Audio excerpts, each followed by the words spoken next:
Trash Planet contains themes of desperation and poverty. We portray a comedic, absurd, and violent world. For a full list of content warnings, please see the episode description.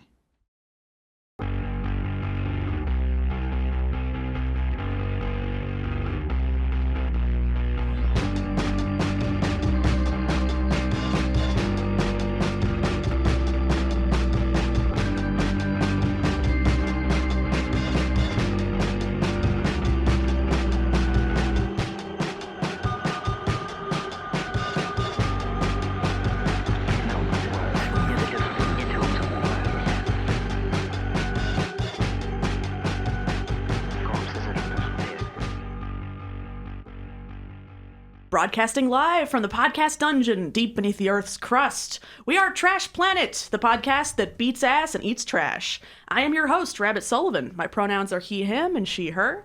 And with me today are 4 of Cincinnati's sick, nastiest improvisers. Everybody please say your name, your pronouns, and your vibe today.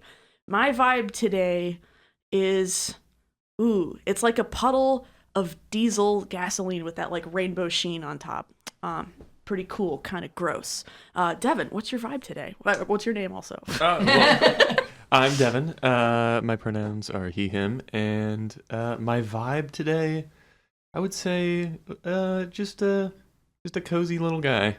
Wow. I'm feeling cozy today. Devin is 6 inches tall for the viewers at home.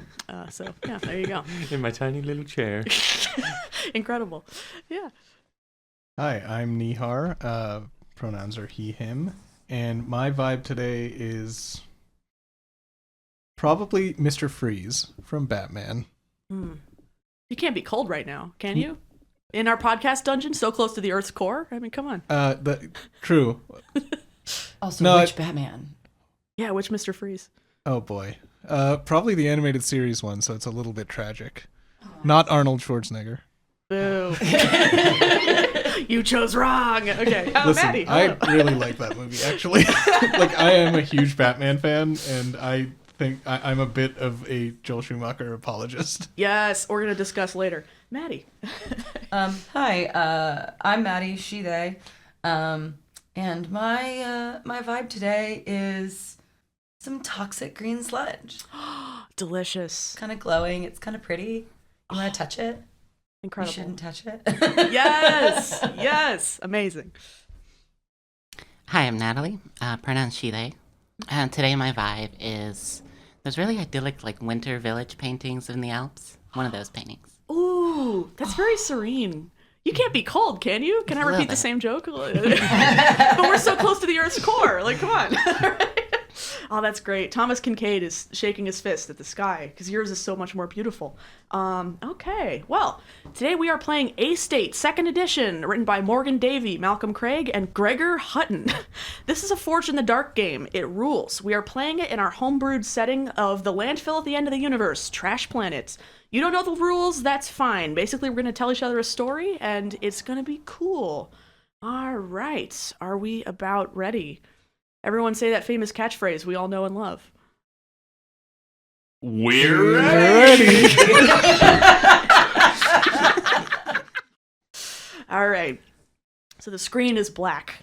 We hear feet shuffling. We hear objects clanking around. Outside, we hear howling wind, and far away, there's this deep thrumming rhythm. It's something industrial, something huge. And then this camera blinks on, and we see a pair of lips. And they're so close to the screen. They're thin, nasty little lips. These lips look like sunburns on sunburns, splashed with spray paint and then dehydrated. And this close to the camera, you can't see too much of this guy, but you somehow get the sense that he's wearing a propeller hat. So, the lips lean forward to speak into this insane jerry-rigged microphone. Breaker 9, this is KLDX Tower Golf. Good morning, Trash Planet. It is the morning news with your boring manja Mike. Hello to my beautiful city of Fresco. It's 5:18 in the morning. Sorry I'm late. My morning got a little fucked up with the blackouts, plus I had a break-in. Oh yeah, we got more rolling blackouts on deck, especially for Bugtown, Happy Holler, and the Farragut neighborhood. You got a problem? You are more than happy to bring it up the Union Hall. I'm sure they would love to hear about it. In happier news, we have a birthday boy sighting up by the canyon. Everybody give it up for the birthday boy. Fair warning, I did get out the telescope and I saw Dilly Capistrano out there planting mines. So if you're looking for our beloved local cryptid, walk fucking lightly. Standing bounty on the birthday boy is up to 6K, courtesy of the Skimmers Trust. So good luck, everybody. Happy hunting. Fuck me, that's another molar. God, that's bleeding a lot. All right, now for the weather. As you may know, it's fucking hot, high 90s all week. Tower Pony says there's a big cloud of glitter moving our way. Could hit sometime tonight or tomorrow, so keep those masks handy. Or just stay indoors, that's what I'm doing. Any hoodle, stay tuned for an exclusive interview with the guy whose leg I just broke. You break into my house, I break your legs. That's how it works. So who's this guy with his legs broke? What's in his heart? Just find out after our early morning rock block exclusive interview coming up. This has been Manja Mike with your morning update. Thanks for tuning in, and remember, you get brave, you get strange. Slainte, baby. And he hits a button and the music starts rolling. Kind of sounds like cool local punks, maybe from Ohio. I don't know, it's cool. And over the music, we hear the distant sounds of scuffling. And far away from the mic, we hear Manja Mike going, "So, tell me about your childhood." And the music is still rolling, just da-ka-da-da-ka-da-da-ka, and the camera cuts. We see this infinite rolling wasteland of trash, miles and miles of it, hideous and tangled and dazzling. We see downed spaceships and shattered buildings and dented industrial machinery and 3D printed superstructures unspooling crazily in the heat. In the low points of the wasteland, we see trickles of this arcane liquid. It's neon green. It's hissing and sputtering in the early morning light. And rising above it all, we see immense ceramic shards. They are bright blue. They're like 30, 50 stories high. They're gleaming in the sunrise. They're truly just big ceramic splinters, like a vengeful god just hucked a vase down to Earth and it shattered, which is kind of accurate because many years ago the chips fell here from orbit and they nearly killed a lot of people. But it's fine. We love the chips because the chips shelter our beloved city of Fresco. Bam, the camera cuts. We're seeing a field of hard-packed earth. There's dust and ash in the air, just a little bit of haze. For a moment, everything is quiet and still. And then, like thundering gazelles, a bunch of jackasses sprint past the camera at full tilt. And every cleat that hits the earth sends up a cloud of dust. Through the haze, we see bodies moving. They're locked in combat. They're slamming into each other, howling. Somebody's hollering through a megaphone, "Watch your stance, Lou! Keep those legs apart! Jihadi! You can't stay on defense forever! Make a move!" And above it all, we hear this tinny little boombox playing Manja Mike's radio show. This is morning practice for the city's premier tickball team, the Fresco Fuzz. Devin, you want to tell me what tickball is? Yeah, tickball is the main sport of Trash Planet. It's kind of a cross between like rugby, bare knuckle boxing, and like pro wrestling. Incredible. Yeah. It's also involves people who love substance abuse and doing flips. So what you're seeing right now is the coolest shit ever. We're seeing like writhing muscular bodies in the dust. It's like meat and violence and sweat. It's so cool. It's slow motion. The music is swelling. And then the camera pulls back and we see two dipshits out behind the bleachers trying to get a shirt out of a tree. One of these figures is about 7 feet tall and about the width of a pool noodle. His name is Chops. He's on the Fresco Fuzz practice team. Because it's Trash Planet and the air was so toxic it'll turn your lungs into putty, he's wearing a rebreather. It's pretty normal looking, covers his nose and mouth, got big silver canisters on the sides. And Chops is saying, "Damn, dude, it's really up there." And beside him, staring up at the tree, is a second guy, a more shirtless guy. This guy's shirt is in the tree. Devin, please describe your character.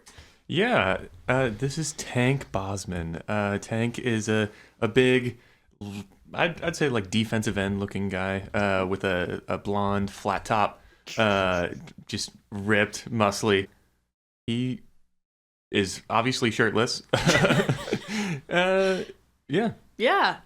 How's the bod looking? Scarred up? No, it's pristine. Pristine. His body is a temple. Great to hear. Okay. Fantastic. So, what's your mask look like? Because you're probably wearing one, right? Yeah, so his mask is top of the line, probably about 3 years ago. But it's still more advanced than probably anyone around him has. Incredible. Real sleek, kind of the Apple School of Design type shit. Nice. Yeah. Your silhouette is cool. You look like a sleek Batman type. And what you're looking up at is a tick tree. It's covered in these crazy like 3 and 6 inch spikes and burrs. They're like sharp and sticky as hell. So tick trees grow the ticks y'all use as the ball and tick ball. So you're supposed to be a tough guy and just like climb up there and get your shirt or whatever. But it's 12 feet up there, and that's gonna suck. And this is your one jersey. Like, somebody embroidered this for you. Like, losing this is a big deal. So you got your buddy here, and you got your whole team, like, right there. So whatever happens right here, people might see it. What are you gonna do? Oh man, is there like a giant stick? Can I poke it down? No, they're not gonna like that. Wouldn't be really cool, would it? No. What if I put you on my shoulders? I don't You're know. tall. I'm tall. Yeah, I think it would work. I could like throw you really far. He's flexing. He's flexing to himself quietly. I mean, no offense, bro, but you're pretty rail thin. Hey, you sure you can lift me? He turns against the camera, and it's like an optical illusion, like a piece of paper flat against the camera's big, and he turns to the side, and he just like completely disappears. So like, huh? You know? All right. So this is the maneuver. You're gonna get on his shoulders, or he's getting on yours. Can you throw me? I can throw you. All right. I trust you. We're teammates. I trust you. I trust you. I trust you I trust implicitly. I trust you. I trust you. I trust you. I trust you. I trust you. Ah! He like bonks your forehead, like forehead to forehead, just slam. You know. All right. Please make some kind of roll here for whatever you're trying to do. Okay. Let's see. That is a 4. Oh, incredible. Okay, what does it look like? You're gonna get this hoodie, or you're gonna get the jersey, but you're gonna have a complication. So what does it look like when you get it? I get the jersey and I get it down, but now like I launch through like a gap in the tree, and now my shoe is stuck up there instead. All right, so 2 things happen. I think that what we see is a moment of Looney Tunes-esque motion where Chops is going to try and throw you like a hammer toss. Like he's going to try and just like huck you sideways. Both of you are screaming, and it's not in a cool like tough guys doing stuff way. It's in a like oh no kind of way. And then you are hucked at the tree. You successfully wrench it out of there. Jersey's covered in spikes, and as you're flying through, smashing against branches, you're getting a little bit cut up. You hear a tear, like you hear fabric tearing. You're like fuck. And so you hit the ground. You've got your jersey back. It's a little bit ripped up. Yeah. How you doing? That was awesome. Yes. Yes. The power of trust. The power of trust. The power of trust. Yeah. Okay. So we're yesing at each other. And yeah. How's your jersey looking? Where did it rip? I would say it ripped just straight up. Crop top now. It's a crop top jersey. Wow, incredible. How did it happen that smoothly? Incredible. So you hold this up. What's your number, by the way? Not that it super matters, but why not? 44. Okay. Incredible. A Big nice... tough guy number. Is it? Good. All right.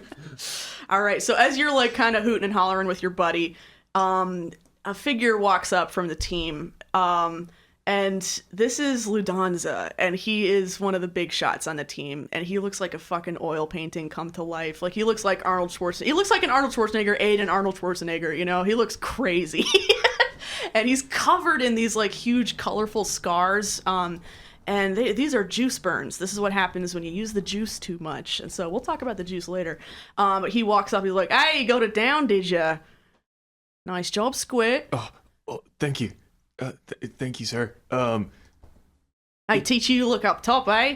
And he punches you really hard in the back of the head. Like just full on. Yeah, please roll a d6 to resist this. That is another 4. Okay, so you successfully don't take damage from it, but what happens is that you are just fully bashed into the tick tree, and you just like smack into like the burrs and the spines, and it's just like cutting up your face. You're like, holy shit. So it's cosmetic damage, but it doesn't feel great, right? And this dude's just like grinning at you.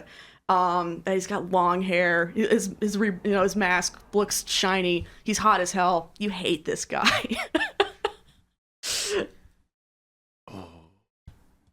Well, you think I'm ready? Ready for what? Like my shot. Oh, you want a shot, do you? He kind of like rears his arm back, like, hey, you want to go for it? You want to come on? And at this moment, your pager goes off. This brrr, like high trill, huge clunky pager. It's like a 90s pager. And you glance down, and it's code 111. It's from your friend Connie. And you know what that means. That means he wants to meet up right now, and it's urgent. What do? I'm gonna take the shot. What's that mean? Like, in what context? What? Well, didn't you like? Weren't you gonna hit me? I'm gonna fight you, man. You want to go for it or what? I can't back down now. All right, roll for me. Roll something. That is a 4 again. My man is using weighted dice. He's rolling all 4s. Okay, what does it look like? You get one good shot on Ludanza. I'm gonna do the thing where you kind of wind up over and over again, and then as a distraction, just like a quick left jab. Incredible. When you hit him, it feels like striking steel. Like, you're like, fuck. I think I broke my hand. Ludanza looks at you, and his eyes are empty. He says, yeah, man. Be seeing you, eh? And we cut away in the midst of this, and we see ramshackle buildings made of tin and plastic and concrete, leaned together, welded together, edges packed with barbed wire and cut up plastic and mud. We see wires and cables draping overhead. We see black iridescent beetles underfoot. The ground is hard-packed earth, and the stink is incomprehensible. It is a beautiful morning in the Bugtown neighborhood. And we see a lady walking down the street. This is a normal-style lady. How does she look? She looks normal. She's thinking normal thoughts.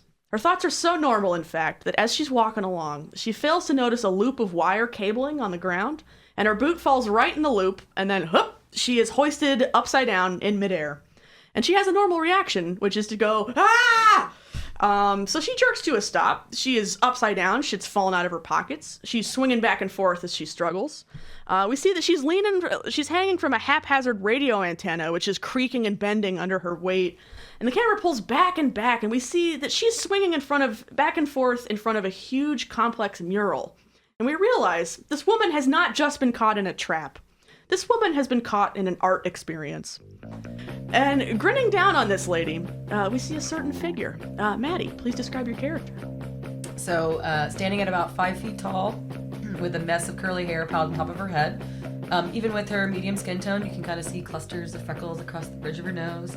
Her ears are studded with metal and with one long earring made of glass, and she has a scar on the left side of her mouth. Yeah, what are her clothes like? Does she have a mask on? No, Inla does not wear masks because she was raised with the Rovens, who are nomads in the upcountry. So she's used to being out in this environment. That's sick and that's crazy. Almost nobody doesn't wear a mask. That's cool. And yeah, so you're grinning down on this lady. She has been caught in your art trap. Like, what would you say to her? What's the vibe? Do you like it? Oh my god! What is happening? What? Well, I mean, do you like my art? I created this for you to experience what it's like for people to sweep you off your feet and basically ruin your life, you know? This represents capitalism. This piece represents capitalism. Can you tell us, what does the mural look like? Sure. So, the mural is basically of a robot attacking another robot, another smaller rusty robot. Wow. So. You gotta be honest, is it good? No, it's terrible. Nice. No, it's not great. Nice. It's big, but it's not great. So this lady is sort of not getting a good look for a couple of reasons, not the least of which is that she's upside down and swinging back and forth. She's like, so I thought it was about love. Like, you think this is about love? It's like two robots, right? And The other one is shooting. What are you talking about? It's about love. You said it was about being swept off your feet. No, I needed people to actually look. Everybody just kind of walks by and ignores it, so I felt like I needed to have some sort of interactive component. This is interactive art. Am I interacting with it? Yes? Can I stop interacting with it? I guess. All So right. Inla gets her down. Okay, you're gonna have to roll for that. All right, I'm gonna imagine that's touch. So, okay. That's gonna be a 5. Best of the two, right? Incredible. Okay. So you successfully get her down. Well, you're like, it's a long process. It's a long enough process that as you're going, the lady's just sort of saying like, I mean, I guess like I haven't been in love, or at least not in a long time. I mean, there's like childish love, you know, but like, what does it mean to really love someone? Like to love a robot? Like, or are we the robots in the metaphor? Or We're the rusty robots in this metaphor. okay. So what does the rust represent? It represents all of our pain and suffering. Is Emma convinced by what she's saying? Or is she... Yeah, it represents all of our pain and suffering. Incredible. Wow. Yeah. You lightly drop this lady on her head a little bit. Ow! Sorry. She hits the ground normal style, just a little bit injured. She's like, I'm 43 and I'm gonna have a bad ankle for the next month. Just so you know. Well, at least you'll be thinking about me once a month. Huh. Alright. And on that note, your pager goes off. Big, stupid pager. Clunky, loud. Code 111. Connie wants to see you right now. Oh, shit. Well, I hope your ankle is okay. It's not. All right, gotta go. Hey, where's your next exhibit? Oh, you actually want to know? I want to see where... I want to go other places, Oh, so I won't run into it. that's... I want to go around your exhibit. Well, I do pop-up exhibits all over the city, so... Shit! She starts running. And the camera whooshes away. Past the grody and fucked up streets of Bugtown, past the tent city at the long waits, past the chips themselves. We're at the edge of town in this sloping, shady little grotto. The sun's glowing over the horizon up above, and the ground underfoot is kind of sandy here, kind of loose. And poking up from that sand, we see strange geometric shapes. These shapes are about 3 feet high, they're variable in color. Texturally, they're somewhere between plastic and flesh. And weirdly, they are really pleasing to look at.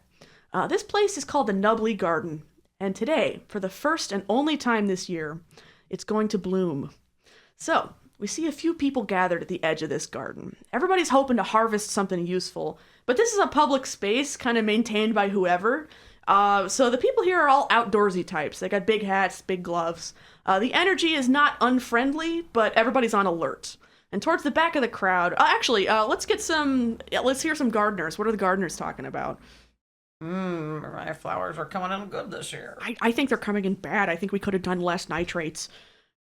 I mean, I used the same nitrates as last year. I think it was bad then too. You have to use your own pee as fertilizer. Fuck. It's your own pee, right? That's what fertilizes plants. No, God, it's been pissed this whole time. Well, it works for me. This is devastating. Reginald, Guys, it all comes down to the glitter storms. Come on. Ooh, and the camera pans over to a certain woman. Natalie, please describe your character. So Lottie is a average height, tan-skinned, sort of stocky older woman. She's got like big, bushy, graying, frizzy, curly hair, and has old, well-maintained but old and scruffy-looking overalls and work clothes with big rubber boots at the bottom, and on her back is a very large device-looking thing with some tubes coming forward to a very bulky-looking rebreather on her face. It's a pretty good mask. It keeps her breathing well when she's out and about, but it's just very dated. She's been around a while and been using the same one for a bit. Amazing. So you're out here at the Nubbly Gardens. What are you hoping to get today? So most of the people here are probably looking to harvest like grown fruits or something like that. Lottie is hoping to catch some of the unripe stuff that falls off of the falls to the ground where people don't really want it, and she expects that she might be able to grow some of these plants herself if she can get a decent harvest of those. Oh my gosh. Okay, we're trying to get like a nubbly offshoot or cutting or something. Ooh, incredible. A little bit more the gardeners. The gardeners are saying, do you have bottles of piss? How much piss are we producing? How is... I mean, you have quite an extensive garden, Reginald. It's not for sale. He won't even let us buy the piss. I can't understand. Why would he introduce us to the concept and then just... Use your own piss. I won't. Make your own pie. I won't do it, Reginald. Lottie, have you ever pissed on plants? I don't think Lottie has done that. Are these people like, what's your vibe when you're like, these community spaces, nobody's really in charge of them, you know? Like, how tightly are you involved in like the Nubbly Gardens, you know? Like, are you just kind of showing up today to see what's up? I think Lottie's probably not that involved with them, because she has her own gardening to do back at the Screaming Slice. So she doesn't really like participate that much in like local community gardens that much right now, because she kind of sees her own as a sort of community garden. Nice. Yeah. Is there anyone here that you are close with or that you've known for a long time? Yeah, I would say this probably isn't like Lottie's first time here, just because she's failed in the past to try to get some of these growing. So she's acquainted with like the, not like guy who runs the place, but like the groundskeeper almost. Just kind of like chats with him whenever she comes around. Incredible. All right. So like this is a little bit back in time. The sun is just cresting over the hills. And these nubblies, they're going to bloom once a year, and it's going to be a really tight window. So everyone's like kind of chattering anxiously. And when the sun cracks above like these crazy silhouettes of like industrial waste up on the horizon, everybody kind of like everyone's holding their breath together. And you look down at these nubblies, and you see just a little bit of a crack as like one of them is opening up. And somebody goes, it's happening! And so everyone's kind of swarming to like the nubbly of their choice. So what is it? Which one do you go to? What does it look like? Lottie finds one that's kind of like towards the base of one of these strange trees. And it looks like it's trying to open up and bloom, but it only does like a little bit. And she sees that and thinks that it's probably like the best one for what she's going for. And she wants to take it. Okay. I don't know if she has competition or anything like that. Incredible. Okay, I think that you're on your own back there, but as you're like settling down on your like creaky knees, you like hit the ground, you're like, oh, you know, I'm middle-aged. This is a podcast about middle-aged people. She's older than that. Incredible. I'm above middle-aged. She hears a yelp from Reginald the Piss Guy, Nihar, and looks over to see that his arm has been entirely swallowed, like he was too eager. He delved too greedily into the nubbly. His arm has been totally swallowed up by this 3-foot plant. Oh man, at least it was my arm. We all paused to think about that for a minute. And he is starting to scream in pain. You realize that like he's like trapped in there, and if he doesn't get help, something bad might happen to this guy's arm. But you might miss your shot at getting a cutting. What are you going to do? Lottie is going to try calling out to him and giving him a suggestion. Okay, what do you say? Haven't you been here before? Just tickle the inside a little bit. I can't feel my fingers. Just wiggle them. You don't need to feel them to do that. Lottie, how about you roll something? Okay, I'll go for command. Okay, cool. You didn't. I did. God damn it. For the listener at home, Natalie is maybe the luckiest person on this earth and never rolls lower than a 6. Out of 6. 6 out of 6. Incredible. I'm going to start giving you bad dice. It's going to be great. Yeah, so what you say saves Reginald. You say one more thing, the perfect thing. What do you say? She just calls out to him and says, don't you have a girlfriend or something? You know how to do this. Oh, man. Reginald the Piss Guy, how's your experience going? Well, Reginald the Piss Guy just realized that he has something to live for. And he does know how to do this. Wow. And we all pause to contemplate that. Reginald successfully tickles the plant with his unfeeling hand. He gives it the stranger, one might say. And it, like, with a pop, pulls out of the nubbly, only grievously injuring it a little bit. These things are so delicate. And then what does it look like when you get your cutting or like whatever you're looking for, Lottie? It looks like one of the blooms that people are trying to harvest, but it didn't like fully bloom. So Lottie expects that instead of releasing a bunch of seeds, they're still in there. Oh, okay. Incredible. So you're just pulling out like handfuls of seeds and shit. That's what it sounds like. I think it's just like one of the pole blooms just like cut off, like almost like a container with seeds in it. Ah, incredible. It's so perfect and round in your hand and you're feeling great. And then your pager goes off and without even looking, like on that 6, you're just like smooth and professional. You just look at it, you're like, oh, okay, Connie's calling a meeting. Guess I'll pop over there. I don't know if that's the tone in your head, but that's how I'm feeling it. She's probably feeling smug after getting the perfect find for herself. Incredible. Walks out of there thinking, these fools have one flower, soon I'll have plenty. All right, Lottie and her beautiful nubbly disappear into a crazy Star Wars diamond dissolve. It looks really bad. And then we see... we all know the reference. We know the bad transitions in Star Wars movies. Yes. Thank you. All right. Let's talk about that for 45 minutes. No. So, zoom, we are slightly back in time.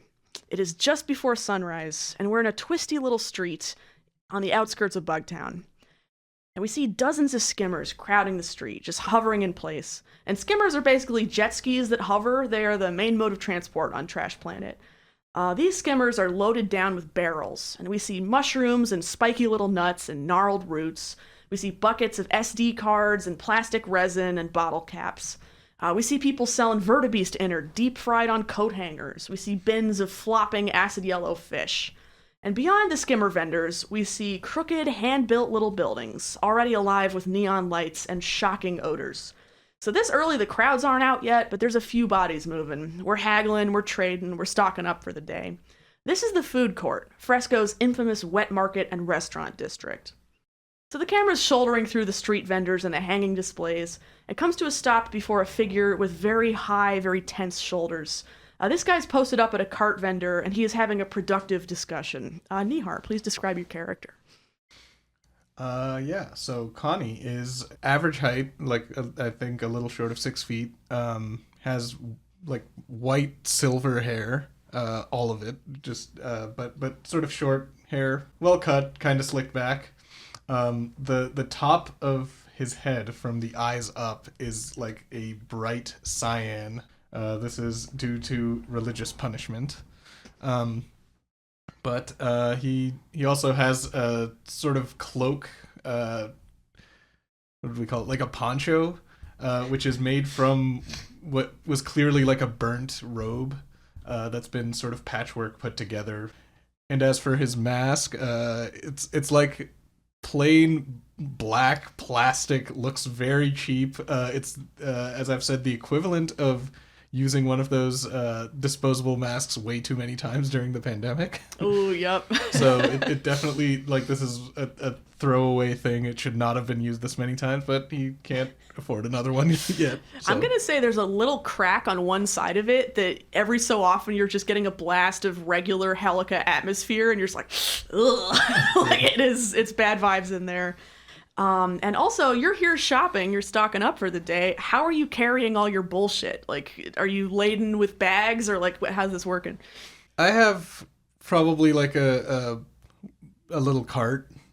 It's basically just a basket with 2 wheels, and like one of the weaves is a little bit longer, so I can just pull it. Nice. I'm going to say one of the wheels is also a little bit bigger than the other, so it's always trying to go. It's trying to go off to one side. So it's like a regular shopping cart. Yeah, kind of like that. Shout out Kroger. Please maintain your stores. God damn it. Okay. So, what are you buying right now? You're posted up at like a cart vendor. You're arguing with this lady. Her name is Almira. She has like a big pinwheel on her mask. Like, this is just kind of a decorative thing. It's like slowly swirling the whole time you're talking to her, and it's really pissing you off. Like, it's just really distracting as you're talking. So yeah, what are you buying right now? So I think I'm probably buying like pepper flakes or something, and such equivalent, like a flavoring equivalent, something for the restaurant? Yeah, sounds about right. Okay. So she is passing them over to you, and she's like, and just so you know, like, I'm sorry about the price on this, but, like, they did come from out by Gorgeous, the town. So it's gonna, there's a little bit upcharge because, we've had the problems with the skimmers and, all that shit. So anyway, and she's weighing it out on a big, old, rusty, like, fully mechanical scale. So you notice it when she weighs it, and you just see as her hand just pushes it down a little bit in the back, like, where she thinks you can't see it. She's like, yeah, so that'll be about 2 pounds exactly. So that'll be, like 1 coin equivalent. I'm sorry, am I paying for your finger as well? But what? No, it seems to me like a part of the weight was your finger, so I feel I'm entitled to it if I'm paying the full amount. All right, please roll something for me. I think persuade. I'm being a little intimidating. That is a little aggro. Is your vibe like a smile in your voice, or is your vibe like, hey, fuck you? Like, I'm being very matter-of-factly, like, hey, you're ripping me off. How about you don't? Okay. I might call that... command, I think. I can do command. 5. 5. Okay. All right, she, like, pulls her hand back, and the scale, like, springs back up, and she's like, shit. Listen, I gotta try. I gotta go for it, okay? Like, we all know. I know you have to try. Just don't try it with me. The sunglasses descend upon your face, so you're like, yeah, the cool guy moment. Oh, it's so cool. Sorry. I CSI Miami thought. I know. Wow. I want you to make that noise forever. And she's like, yeah, whatever. And she starts, like, she's pulling in some more flakes into the bag, and she also hucks in some cool dried, it looks like mushrooms. You're not really sure what it is. She's like, all right, on the house. Hey, I appreciate you, though. Always appreciate you. Always appreciate you coming by. Just don't try to rip off a loyal customer. The Scream and Slice has many places we could get our ingredients from. We don't really. She doesn't hear that last part, so she's like, yeah. All right, listen, okay. So, fuck, you want some heat? You want some heat on top of this? Yes, absolutely. Hey, speaking about loyalty, I like a little bit of gossip. Like, the pinwheel is just spinning on her face, and it's just really hard not to just watch this slow, rhythmic pinwheel as she's talking. You're like, whoa. And she says, you hear about the fucking Giddy girls? God, they're such dumbasses. They handle the deliveries for Tender Mercy, right? They fucking lost it. They lost their radio transceiver. They're just, like, out there looking for it. It's fucking crazy, right? You're telling me that there's a fresh produce delivery that hasn't been picked up by the Giddy girls? Yeah, I guess that is what I'm saying. This is fantastic news. Right. So as you're turning away, let's say you're pulling out your pager, you're sending out the call. I'm being really nice giving you all pagers, by the way. So, it's a thank you. Rabbit wants a thank you. I love to be thanked. Tell you one thing about me. But as you're turning away, you look up, and, like, the sun is just cresting the horizon. And you see across the square, so a good distance away, you see 2 figures. You see this flash of purple, and your stomach drops, and you almost look away, but you force yourself to stay steady and make eye contact. And this purple flash is a standard. It's like a big vertical banner on a pole. And it's got this lovely geometric icon on it. It's hand woven. It's beautiful. It's a real work of art. And below the standard, holding it upright, you see 2 people. You see 1 adult and 1 child. Their robes are purple like yours, but theirs are long and clean and patch-free. They look at you, you look at them, absolute eye contact. You can't pretend you didn't see each other. What do? I have to divert my attention and try to walk away.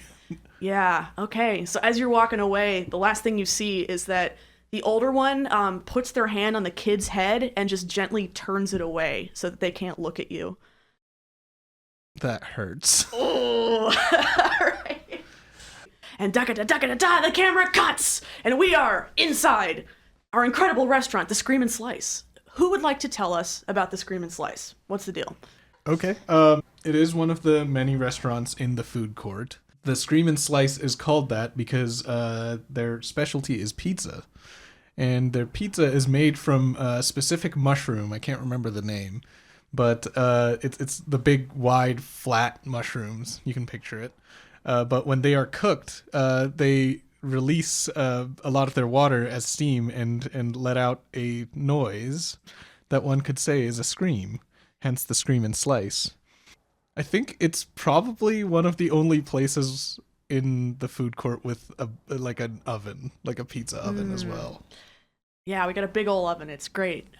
Devin, what does it look like in here? Oh, it's real grungy, real bodega vibes inside. Little booths with like the picnic kind of pattern tablecloth, but it's like vinyl. Yeah. Yeah, the kids menus you got to do a maze on. Yeah. Got like gingham covered in plastic. Yeah. And they're all filled out several times over. Yeah. Kind of just like a New York bodega crossed with the worst Chuck E. Cheese you've ever been to. Yes. Oh my God. There's an animatronic in the corner. Natalie, what is it? What's this animatronic?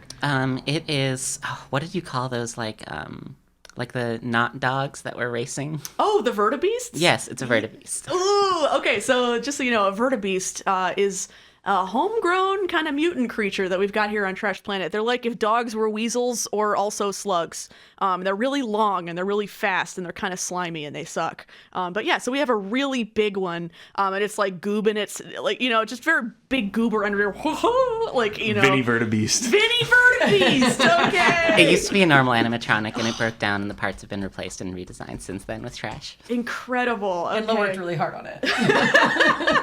And look, Vinny Vertibeast has a secret. What is the secret of Vinny Vertibeast? Vinny Vertibeast has a secret compartment on his side that holds a bunch of little fun trinkets for each of us that represent each of us. Oh my God. Okay, I love that. We'll revisit later. So are we in the booths or are we back in the kitchen as we're hanging out as a group? I think since I called the meeting, it's got to be in the kitchen, right? Yeah. We are planning to steal something. Oh yeah. Oh yeah. Just to clarify, how do we relate to the Scream and Slice? Why are we here and not elsewhere? Well, Inla works there part-time and also lives upstairs. Incredible. Yeah. Anyone else? Yeah, Connie works and lives there. On the roof. Nice. In a tent. Yeah. Lottie lives upstairs and also helps with ingredients by having a greenhouse in the building. Probably on the roof, I think it is. Yeah. Incredible. We also have a mushroom cave down below, which is kind of under construction right now.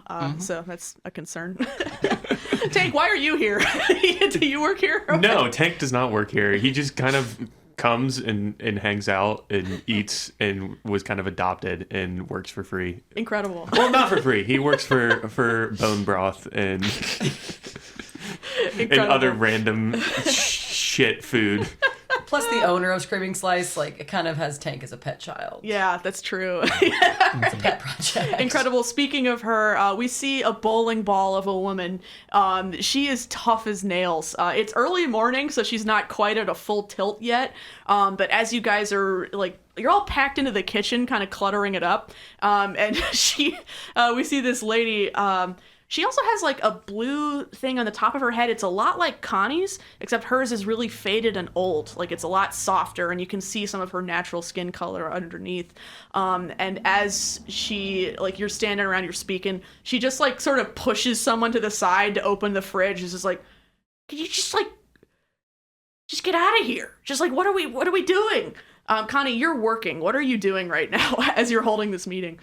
I'm probably chopping something. Or no, I'm restocking the mushrooms and peppers that I got. Okay. Yeah. How's it going? It's going fine. I have to probably patch up some of the bags to store some of this stuff. Yeah. Okay. She's like, did you get all the bags back? Her name's Halberd, by the way. I don't know if I said that. She is tired. She's got a big cup of joe, which is mushroom coffee here. We don't have real coffee beans. Everything go well at the market? Yes, that's actually why I brought... Good, I don't care. All right, bye. And she, grabs some shit out of the fridge. She is just eating raw pizza dough. It's a bad time for her. But yeah, it's actually the cheese dough. We don't have bread here. So anyway, what are y'all saying? You all, one by one, arrive onto the scene. What's the vibe? Connie, what's up? Like, what you rang? So I just received some news that could help, fill our pockets and help the Screaming Slice just a little bit. Oh, do tell more. Oh, I guess we should wait for the rest of us. Emma, what are you doing right now? You're like you're clocking into your job. What are you doing? I'm gonna start prepping some veggies, so I'll be cutting up some shit. Incredible. The knife is bad. It is rusted and weird. It feels bad in your hand. Thank you for that detail. I'm gonna push back against that. What? I think Enla's good at maintaining her knife, right? I thought this was the restaurant's knife, not yours. Well, I mean, I would bring my own because I would hate the restaurant's knife. All right, fair. There's a bad knife on the wall, but you're using your knife. Fuck off. With that shit. All right, fine. You've taken me to court, and I've lost. That's fine. Tank arrives on the scene. What's your vibe?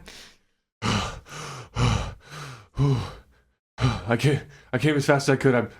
I broke my hand and disappointed the star of the team, but We see you spikes coming out of his forehead, Yeah, just blood dribbling.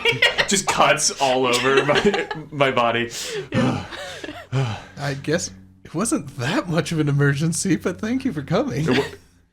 If it wasn't that much of an emergency, why'd you use the emergency code? Because it was kind of an emergency. Okay, but now we have to have a kind of an emergency code. Well, you know what? I just won't. We use need them. levels. We do need levels. We do. We need a little more nuance. We flash back to the previous meeting when you tried to have a nuanced radio code. Give me 3 sentences of that. What was that like? Okay, so when it's like a medium emergency, you just use 11112. All right. But I mean, won't you just see the first 3 ones and just be like, nah, I'm good? No, I don't think. And what I don't think constitutes that's a true. medium emergency tank? Well, I don't know if it's like an emergency, but like medium. You don't. We cut back. Back to present day. Okay. All right. Lottie wanders in from the mushroom caves down below. How you doing, Lottie? Lottie walks into the room just kind of carrying a big heap of mushrooms in her arms, and she sees that Tank is all kind of scuffed up and cut up, and she just kind of worries a little bit and kind of drops him and runs over to him and starts fretting over his scratches. Aww. No, I'm Tank, good. are you okay? I'm What good. happened? I'm good. Did someone I'm good. hurt you? I'm good. No, I'm good. Here, I'm good, take some dog. of this. It'll help you out.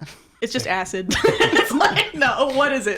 It's probably just one of the patches of manja. She's been prepping for the day. Oh, incredible. Oh, yeah, just so we know, a very common drug here on Trash Planet is manja. It's kind of psychoactive algae powder. It's really common, it's really cheap, and people trade in it all the time. So you just hand over some manja, and you're just like, all right. Incredible. Oh, Tank, do you take your manja or what? Yeah, I take them on. It has no statistical effect on you, just so you know. I just thought of the Pokemon screen. Yeah. It's not effective. Yeah, exactly. All right. I have a lead on what could be some actually fresh ingredients. So, you recall everything that you both was told to you and that you know from the ambient world at large, because we know these things. You know that... So there's a really nice steakhouse called the Tender Mercy Steakhouse, and they are the finest restaurant in all of Fresco. And one of the things that makes them incredible is their ingredients, which actually come from off-planet. And red meat is so hard to get. It's so difficult here.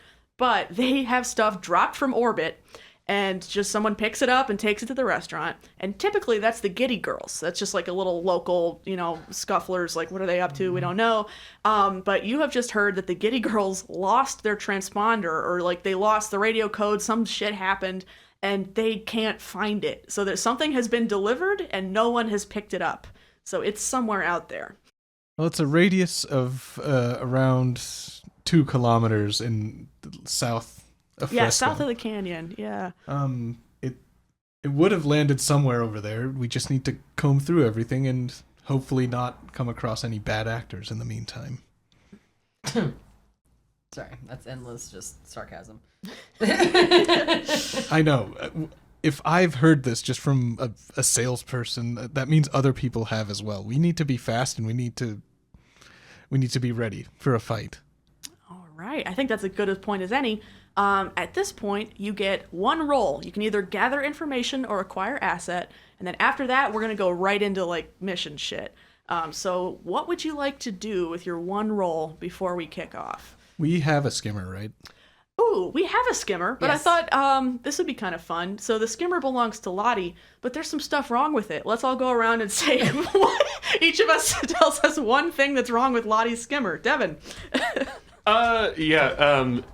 Unbeknownst to everyone else, Tank took it out for a joyride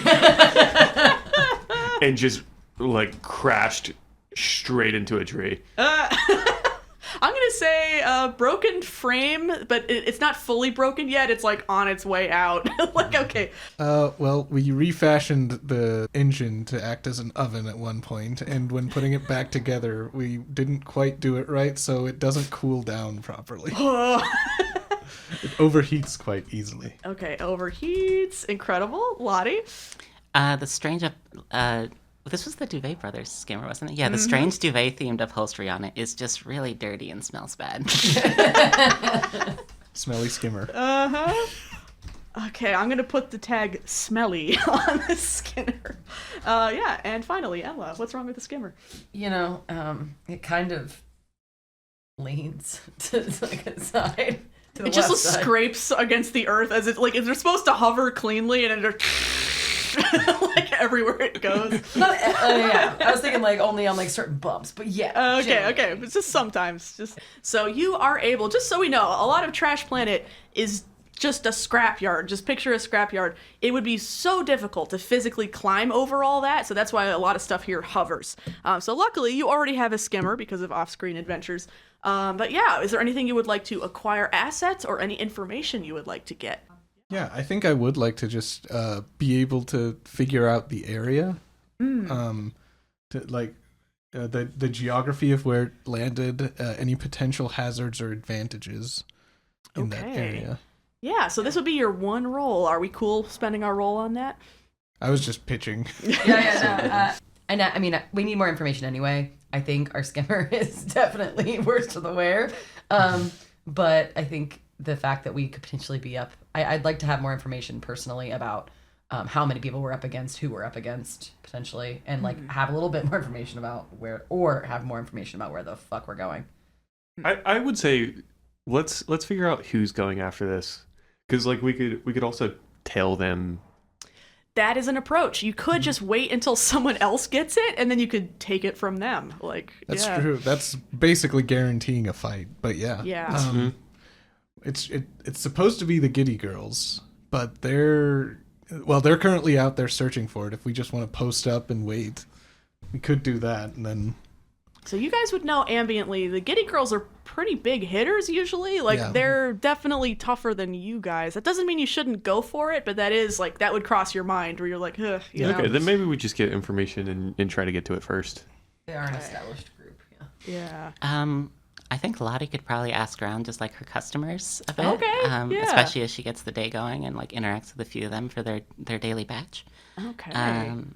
And I do have an ability to know everyone, where I always seem to know someone who knows something. Ooh. +1 reward when using charm to gather information. Oh, shit. Okay. +1 reward. Okay.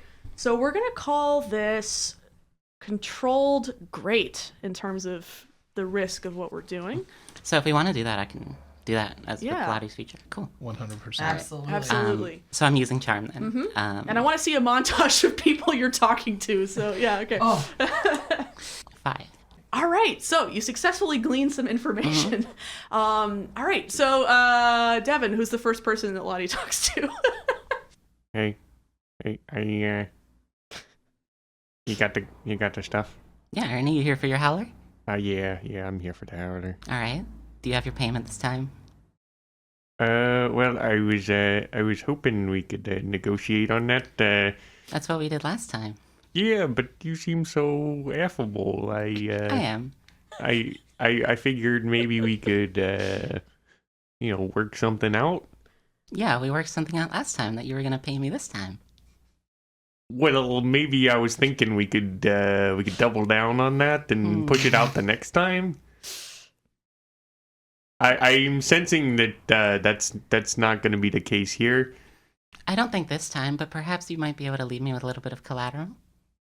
Oh, the only thing I got on me is my wedding band. That's probably worth a couple bags of howler. Well, I mean, it is sentimental. We abandoned the mission. We're invested in this guy now. What's his marriage doing? I guess I'm good for it. I'll get it back. Listen, Ernie, you know I'm just giving you a hard time. Here's an extra one for the wife, and bring back enough for 4 next time. 4, okay. I gotta take a couple extra shifts into mine now. But yeah, the wife will be pleased. There you go. Do you take the wedding band or not? Mm-mm. Oh, wow. You could have been married. I could have. It would have instantly transferred the marriage onto you. That's how marriage works, as we know. Yeah. What do you ask this guy? And since I'm being so nice to you, Ernie, have you heard anything on the streets lately about the Getty Girls or some kind of shipment nearby? Yeah, actually, I do. They're the Getty Girls. They're out there swarming like a swarm of trash bees out by Buster's Canyon. So, well, it seems like something's going on. Thanks, Ernie. I'm glad you could help me. No problem. Does that reduce my payment? It does. Thank you so much, Ernie. You're so good to me. Please bring me enough for 3.5 next time. Okay, then, I'll spread the word as well. Okay, well, your complication is that Ernie, the cool guy who's married, is going to tell everyone that you're a pushover and that you're giving really, really low prices on drugs. So you did roll a 5, so that's your complication, is that all your upcoming customers are going to think you're a pushover. Okay. All of them, or just the ones Well, from the him? new ones. Yeah, the new ones. Okay. How big of a mouth does he have? Have you heard this guy? He speaks so loquaciously. I mean, everyone is delighted to hear from Ernie. And his wife. And his wife. And our book club. Very popular book club. Oh my god. Read? We cut to the book club. This is the next 45 minutes of the episode. All right, anyway. So, incredible. You have acquired the information that the Getty Girls are looking in South Buster's Canyon. So, next up is the engagement roll, which is, it's a d6 unless we are either adding or removing bonuses for circumstances. So can you think of anything that would help, like, argue me? Give me an argument. Argument for? Why I should give you extra dice. And why I should not take them away. I mean, I can think of a reason you should take one away. I know, I can also think of a reason. But, yeah. I mean, I grew up in the upper lands. I kind of know what's happening around there, so I can at least try to, like, direct people. Dope. Okay. All right. That's +1. Anybody else have anything? I don't know if it qualifies as a +1, but I feel like it at least avoids a minus, is the information we gathered and not searching down where the Getty Girls are. I'm trying to decide how mean to be, because you guys are not the first on this, right? So I think I am going to take off 1 dice for just other people have been looking longer, right? Someone who's not Natalie, please roll the engagement roll. I'm banned from engagement dice. Yes, you are. The mission goes perfectly. Nothing is wrong. Oh no. That is a 2. Oh, Jesus. Okay. So, all right, so paint the picture. Who is driving the skimmer right now? Lottie is. Okay, how are you feeling? How often do you go in the upcountry like this? Because this is like deep in the upcountry. Lottie pretty much probably never goes out there. Maybe every now and then to find some new plant or something like that, but there's no customers out there. There's very little reason to be out there. Yeah. I don't know, she's probably feeling pretty comfortable. She enjoys driving the skimmer around, so she's just kind of enjoying the vibe, hits a rock here and there. Nice. Would you say she's going extremely fast or extremely slow? Like, I could see an argument for either one. She's going a little concerningly fast. Like, Just enough that when we hit like a bump or a rock or something like that, it's uncomfortable for the passengers. Nice. Okay. Oh, Lottie. Oh, Well, I think because you are like scaling and dropping off of trash heaps, like there's nothing flat anywhere. So you are just constantly like, like, I mean, you're floating, but it's not good. Like you're not having a smooth time. So Tank, you are clinging on by the skin of your Incredible. So we're deep in the upcountry. And this is the part of Trash Planet that is just landfill. It's just where all the shit fell from orbit. It's where it all moved around when the nuclear blasts went off. It's where, all this crazy shit just piled up, covered up with dirt and ash. And every so often something will fall from orbit and obliterate the whole area and reshape the landscape again. So there is life out here. There's some plants. There's some stuff that is surviving despite it all. That this is rough, fraught territory, and it's different every time you see it. So, Enla, what is it like being back here? How often do you leave the city these days? Because you grew up out here, but...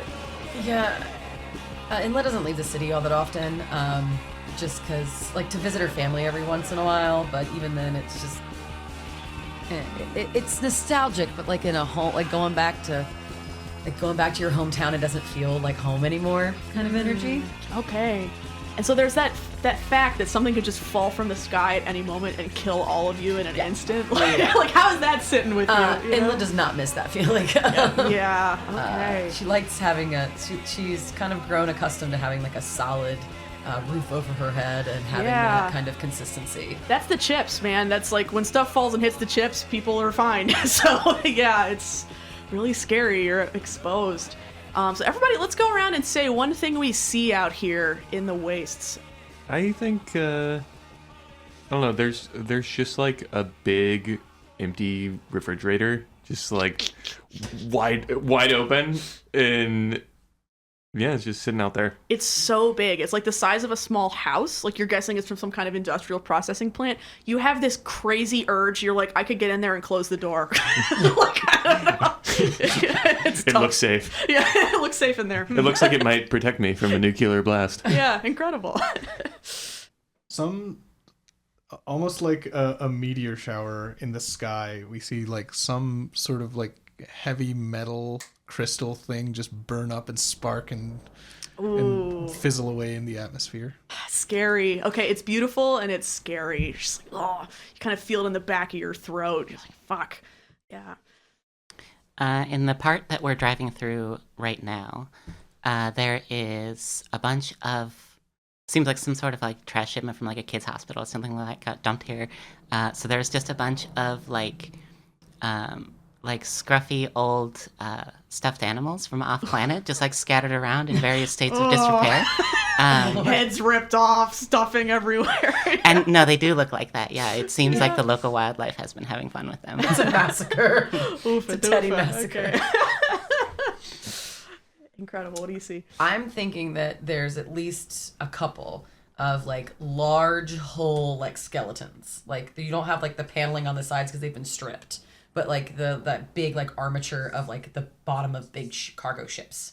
Ooh, okay. Yeah, they've like, already... like skeleton bones, like elephant or whale bones. They've already been processed by the scavengers of the wastes, and you're right, it's just the parts that are so big, it would be really hard to move it without power, like big tools, And it's eerie out here. And also, we are starting some clocks because shit is going down. All right, so we have an 8 clock that y'all are trying to fill. It's called Locate Meat Pod. Your goal is to locate the meat pod.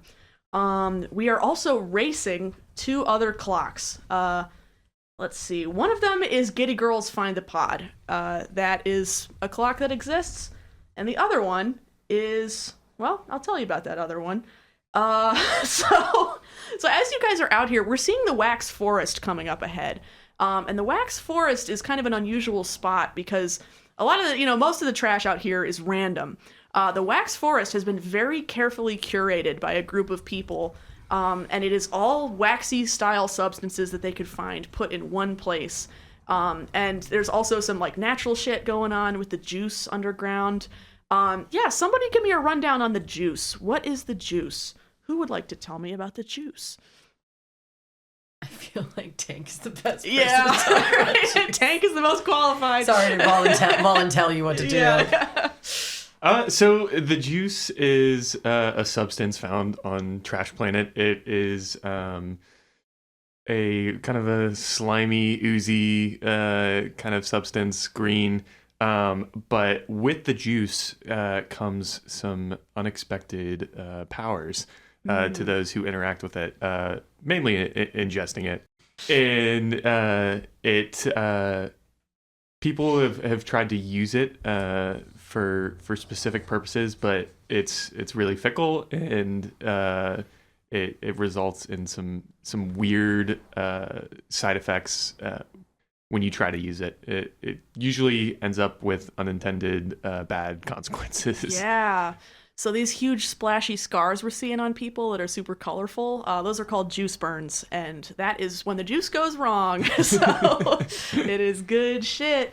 Also, yeah. Do you want to talk about the mechanical aspect of juice? Yeah, and so the juice is represented on our end by a homemade oracle deck called the juice deck. So every time someone is using the juice, interacting with the juice, we're going to pull a card, and it's going to be very cool and very sick.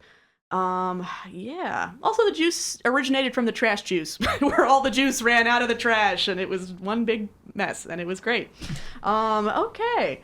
So, pow, pow, pow, pow. So it's like an accumulation of all this like tech and trash and weird shit. And over nuclear time. fallout and like weird stuff that was already on planet, and just sort of some sci-fi juice, generalized delicious sci-fi liquid, as we know. Yeah. Okay, so One could say it's the inherent chaos of the universe. whoa, One man, could say that. some kind of religious order might say that. I don't know. Interesting. So as you guys are out here, you see the wax forest coming up ahead.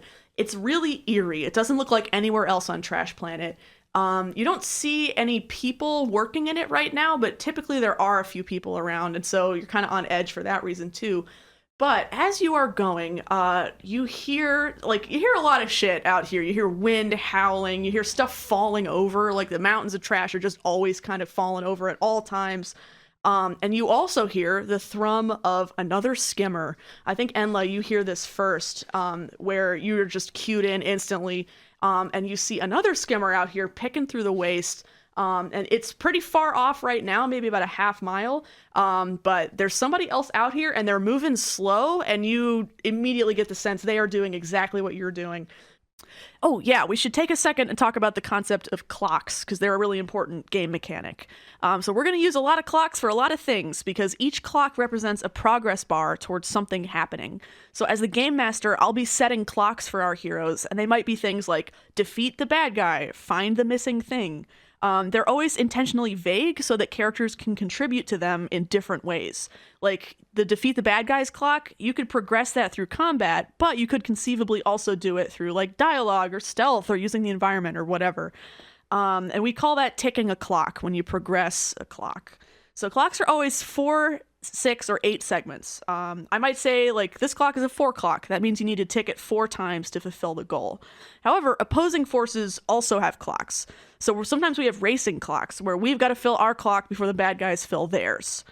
So this is a 6 clock. It is racing you. This is Doink's Burgery finds the pod. So we are up against the heroes of the Doink's Burgery. And let's see, so y'all rolled pretty bad on the engagement roll. So we're going to tick. Okay. So Giddy Girls Find the Pod is a 6 clock as well. We're going to tick 2 for them. And we're going to tick 1 on Doink's Burgery. And where are we at with the locate meat pod? You're at 0 because you rolled bad. what I You did a bad job. That's what I thought. In addition to this part of the waxwork forest, as you're entering it, you probably all have masks on, right? Enla, do you wear a mask even when you're, like, I know you don't need one, but do you ever wear one just because, or I don't know? Yeah, I mean, I feel like being this far out, I probably would. I just don't really bother in the city. Yeah. What does There's it like a look lot of- like? Or It's not like any huge respirator situation, but it is just, in my mind, it's literally just like a piece of fabric she kind of wears. It's not like a full respirator. It's like a cool bandana. Yeah. It's like just like a cool like rave mask. Yes. She's so cool. All right. So you take in a deep breath and you huck up this familiar smell of juice. There's a shimmer in the air. There's a shine in the area. We are in a shine zone. So this is where the juice becomes mist. It's low enough here. It's humid enough right now. You're going to be under a low-level juice effect for the preceding events, whatever they might be. So, Enla, because you sniffed it first, please pull for me our first juice card, and then read me the name and the verbs. So smooth. Moon shooter, second of touch. Ooh. And then the verbs you said? Yes. Balancing, chancing, radiating. I think right off the bat, you got the word balancing in there. Yeah. Immediately you have the sense that like the trash is shifting under you. Like you're like, this is an unstable zone. Shit's about to go off. There's this other skimmer out ahead of you. There's other people in the waste. What do you guys do? What are you doing right now? We are in action. I feel like Inla would give some sort of warning. One, about the other skimmer, but two, as well about the trash moving. So, yeah, what do you say? Hey guys. So this is unstable. We've got to keep moving. We need to get back on the skimmer as quick as possible, and it looks like we have company. It'd be great if they could get caught in the trash avalanche. Trash-alanche.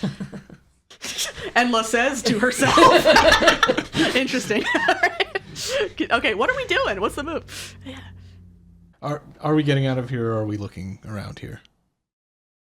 I think we gotta look. Yeah, we gotta You scrounge. just got to be super careful, guys. Like this, it's very uneven here.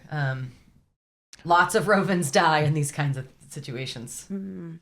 It's okay. Tank's not a roven. Yeah, I'm good. If only rovens die, then I'm Tank is immediately heartened. Okay. Cool. Got it. Yeah. Are there any like waxy landmarks? Yeah, there's a huge pine tree looking thing. You can't tell if it was created or if it sprung from the earth, but it's massive. It's pretty unusual to have something freestanding that hasn't fallen over like that, so that's a big landmark for you. And then off in the horizon, you can see the Low Point Basin, which is a huge lake of juice. That's probably where this mist is rising off of. But like that's still a ways away. That's up by Pig Beach, where the pigs are, the night pigs. But yeah, anyway, it's daytime, so you're fine. You don't have to worry about the night pigs. Yeah. Yeah, what do you do? I think Tank's gonna go look by the big tree. Are you taking the skimmer or are you on foot? Like, Yeah, I'm gonna go on foot. Oh, shit. Okay. What does it look like as you are traversing the trash piles? Kind of like I could feel like stuff just kind of falling away as I step through. So it's kind of like I'm walking with big snowshoes on. Do you have snowshoes or like No. no? I mean that could be an equipment thing. Trash That is true. Yeah. Trash shoes. No, I think Tank is just kind of winging it, just like trying to find stable ground as he goes to the giant wax tree. Okay. Do you want to roll something for me? Yeah, I'll roll scrounge. That is a 4. That's a 4. Okay. I just want to note I have rolled different die for each one of these 4s. Incredible. All right. All right. So you are very awkwardly, like you're like jumping off the edge of like a big industrial machine and you're just scrabbling up like a turned over cart, you know, it's really awkward being out here in the wastes. Your hands are cut up like just from earlier this morning. You're just like, shit, you know, and that like kind of haze in the air, even through your respirator, you can feel it. Like it's really hard to fully block out juice. So also, as we know, every time the juice is in play, any one that you roll is going to incur a juice burn. Just so you know, it doesn't even have to be your highest one. It's just any one. So, yeah. And juice burns are not permanent conditions, but they take some time to get rid of. So you are hopping out and scrabbling around. You're out by this tree. This wax kind of crunches under your feet. It feels very strange here. You probably don't come out in the trash very often, right? No. Yeah, okay. Feels weird, feels bad. You're not into it. And you like rock up by this tree, and you can feel shit moving deep down below you. And you're like, shit, you know? And you look out and you can see the Low Point Basin and you can see mist rising off it. And you see the glint of something that looks a lot brighter than everything around it. It looks like it has not been sandblasted by the, you know, acid rains and the fucking juice. You know, it looks pretty new, and it's out by Pig Beach. Pretty far away, though. We're going to call that 1 tick. Okay. So maybe a couple miles out. You're like, is that it? Like, you can't quite tell, but it looks really bright to you. I'm gonna look back to the group and I'm gonna like try to get their attention non-verbally. Yeah. And I'm just gonna start doing a bunch of like hand signs that that no one, like I told no one about, and they make no sense to anyone. So back with the group. What is Tank doing? Do you know what's happening, Connie? He's like doing this weird interpretive dance. Is he trying to get our attention? Like, I mean, he has our attention. I just don't know what any of this means. Maybe it's part of the training that he does for tickball. Hey, don't move too much. You're gonna shift the trash. So the complication at this point strikes. You feel this tingle in the back of your spine right before it happens. You feel it more than hear it as something breaks orbit and something is going to hit the ground here soon. You don't know how far off it is. You don't know like what the deal is. You're just like, shit. And you got to go now.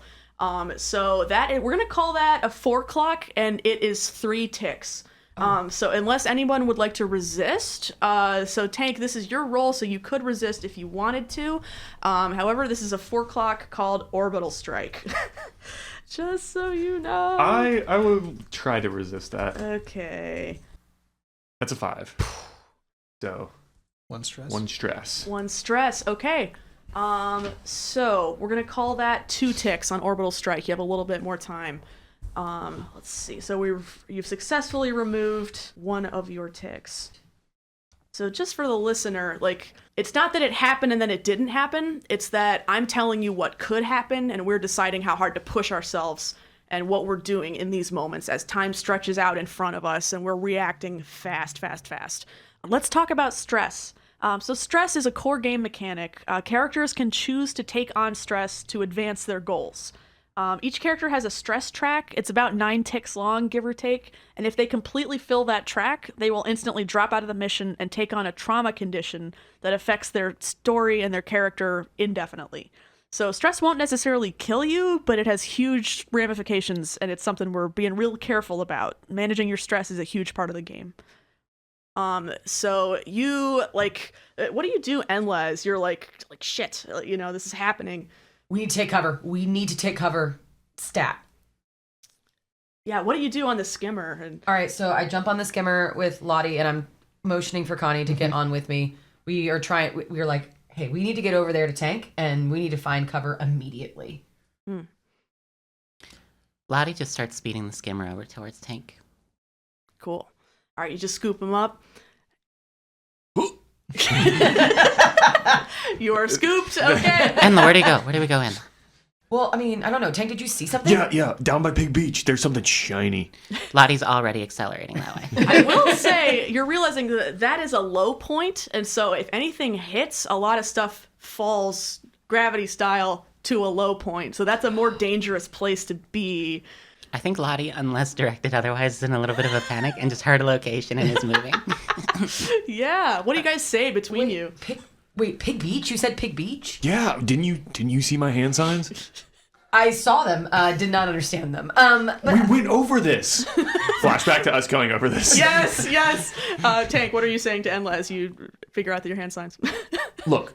okay. All right. So when I make the ear sign with the hands over my ears, Like this bunny rabbit thing? Okay. night pigs. Night It's pigs. night pigs. Okay. But I won't be able to see you because it's night. You're in the middle of No, it represents night pigs. It's not me only doing it at night. You're in the middle of the dinner rush. Albert is standing there screaming at you over this conversation. There's just like orders ticking up behind you. Sorry, we flash back to present day. Yeah. You did the night pig sign. How was I supposed to know what that meant? Because I told you. Right there's night pigs But night at pigs- Pig Beach. You are slashing down this trash pile. You're hurtling over shit. You're going really fast. Lottie, you're an amazing driver. We're really proud of you. Someone roll something. What are we doing here? It sounds like Lottie is the one taking action here by driving. So what would you like to roll? I can't think of anything other than touch that really it would be. Okay. Well, so- what about find? Ooh. Oh, yeah. I would allow a find roll. I'm trying to, like, find a safe location or something like that. Well, it depends. Are you trying to find a safe location, or are you trying to go toward the Something shiny thing? Yeah. Nobody has stressed the importance of finding a safer location to Lottie, so she is still heading over to Pig Beach. I think Enla would be like really acutely aware. Like you probably have some gut sense of like how the trash piles move, but you have not communicated this. No, so, no. yeah. You absolute bitch, Natalie. When will we buy her cooked dice? Come on. That was a 6, folks. I'm gonna fight all of you. All right. I got a 6. All right. We know. It's Natalie rolling, so there's a 6. Okay. So I perfectly succeeded on the find roll, going towards the thing that Devin Tank shiny. spotted in Sorry? the shiny. But we're probably pretty far from it. So I'm gonna say that Lottie spotted like a good path for the skimmer to get like a really good vantage point on what it is. Yeah. And that's where she's headed now. I'm gonna say this is some Fast and Furious shit where like the trash pile is shifting under you. Even just the concussive force of something falling from orbit, it's already kind of cracking down, and you see like something like screaming metal, and you're like, oh, a ramp, and you're just like, you're just like smiling pleasantly. Your gray hair is like flapping behind you. You're like, ah, incredible. So tick 2 on your locate object clock. Yeah, so this is the point when Enla realizes that they don't have the spidey senses that she does. And she's like, guys, do you not feel that something is moving? Like this whole pile is shifting. There's something coming into orbit. Like we have got to find some cover. Connie, how are you doing? Also, how often have you been in the wastes, right? Not very often at all. And I guess to respond, we'll be fine. We can take cover behind the lake of trash, maybe, or something. We'll find something down there. It's more important that we find the meat, the delivery. Even if we get crushed in the process? We won't. The weave is with us today. But Pig Beach is a low point. It's entirely possible that we'll get completely covered in trash. I have faith in our prospects. Pray for us, Connie. I think examine would be the right one to see, I guess, to try to find good cover, or at least to see if I can tell how the trash is going to fall. Ooh, I like that as like, okay, a tapestry thing. Like you're trying to see the weave. Like I'm trying to see the way the trash will fall based on the shape of the hill. Okay, all right. Roll something for me. Examine? Sure, yeah. Risky standard? Yeah, risky standard. Thank you. That's a 5. Incredible. Okay. What are you seeing as like you're looking behind you at this higher up mountain? You're seeing the wax forest. You're seeing these like superstructures and industrial machines that are tilted at crazy angles already. And you're feeling that pressure in your gut. Like, what do you see as you see it all fall into place? Like, what I see is a bunch of simulations almost running in my head, and there's one spot, like, basically, because of the way that the trash has fallen, there's a large, like, metal piece of ship or something that's, like, V-shaped that'll part anything falling well enough that it might not keep us safe forever, but it'll definitely provide more cover and make sure that we're not fully submerged in trash if it were to come to that. Yeah. What does it feel like to be like, yeah, I can still access this? Like, this is still part of me, you know? It feels as good as it always does. I'm very connected to the universe. Maneuver us to this corner here. That ship, that piece of ship, that'll save us. And then I like looked at Enla for approval. Like, isn't that good? Good spot, Connie. Yes. All right. And then your consequence strikes, and zoom, the camera cuts away to a different skimmer, a further out skimmer, and we see piloting this skimmer. Also, this skimmer is like nicer than yours. This is a big, tough, black skimmer. It's kind of like, imagine a pontoon boat, you know? It's like it's just chugging along steady. And the person driving it is wearing a very, very crazy mask. It looks like a huge cube, but it's covered in like checkerboard, but the checkerboard is bright, bright teal, and he like hurts to look at, hazmat yellow on all sides. So like when you look at this thing, you're just like, Jesus Christ, you know? Horrible. Yeah, pretty bad, pretty Eye rough. poison. Eye poison, yeah. And so we see this person piloting her skimmer, and she's got a couple people on board with her. And critically, she's also covered in like, you know, the bandoliers. It's like the belts that cover you. Yeah. That is covered in whistles and in dried meats and in various objects. And she is like trying to whistle through her mask, and her mask is a huge cube, so it's just coming like fuck, and she like hucks her, like, you know, heaves it up a little bit, sticks her mouth out, tries to whistle without breathing in at all, and she does like quick, I won't do it because microphones, like a couple of quick whistles that are clearly signals to something, and we see like zooming alongside the skimmer, we see 3 little vertebeest. They're about as big as whippets, the dogs. They are like various acidic poison frog colors. They look real fucked up and bad. Like these are the dog weasel worm things, and they are just so fast and so long, and like a couple of them hop onto the skimmer with her, like horrible noise, tongues lolling out, and she like reaches in her vest and pulls out it's a really, really small container of something, and she like holds it up to this vertebeest, and it goes like horrible dog noises, pugs on crack, it's bad. And then they go diving off, and these things running through the trash is like a joy to see. Like these things have evolved specifically to survive on Trash Planet, so they're just rippling through, they're just fast and away. And we are gonna tick 2 on Doink's Burgery finds the pod.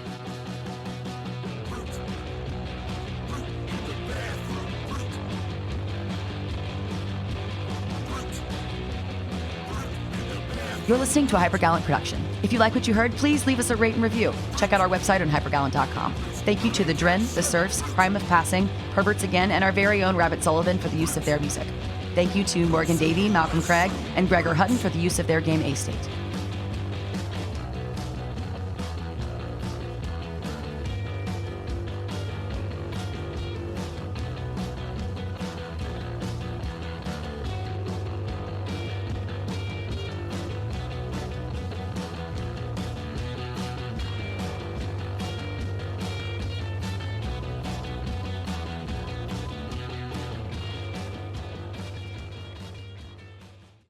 Like a swarm of A swarm of what?